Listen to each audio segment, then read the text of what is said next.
Hi everyone, Comic Reviewer here. This time reviewing on Adventures in the DC Universe, issue number 15.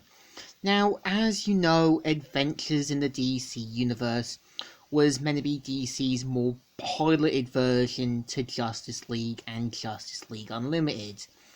And keep in mind, the stories were meant to be followed more closely to the main DC Universe. And the story I'm covering is the Aquaman story known as Battle Royale. We see how Aquaman is tending to his subjects, saying, "Pay him back wages and he'll return to work. Only now it won't shut properly. Call a carpenter." And of course we see that Aquaman's getting more and more annoyed, and of course asks Volko to sort of handle the subjects as he's got to do some superhero work. And of course he says, a fine time to actually take my advice, Arthur.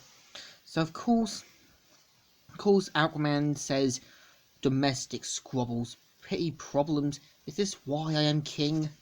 And sees that something is calling out to him, and says, I'm sure it could resist its allure, but somehow I don't want to. And of course he ends up going for a whirlpool and sees that he's in a different area, and says, Arthur, I don't think you're in Atlantis anymore. I'll ask for directions, but the natives don't look too friendly. And of course he sees that it's a damsel in distress with knights in armor, and of course gets blasted and takes on these sort of Atlantean-like creatures.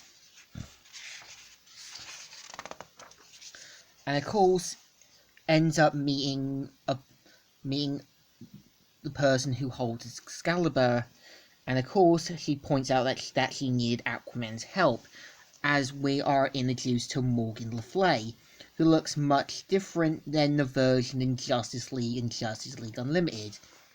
And of course she tells Arthur to get the sword, which is meant to be Excalibur that King Arthur would use to one day unite the kingdoms, and says, can it be Excalibur, mystic sword of King Arthur? And of course, as he tries to get it, he mainly talks to natives by doing telepathy, and asks, why do you work for her and that?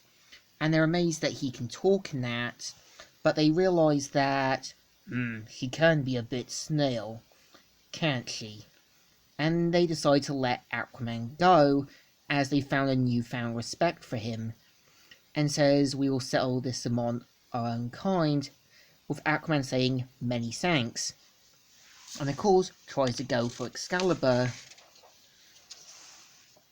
manages to grab it and use it to take on Morgan Le Fay by busting her bubble, tries to escape, Aquaman using his harpoon hand, which was in the sort of 90s comics, and of course manages to grab her, but turns to a crow, falls down, ends up meeting King Arthur, and says their goodbyes.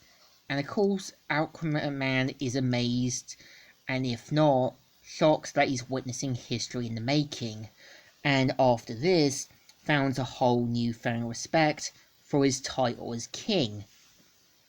And this story is short, but it knows what it's trying to do.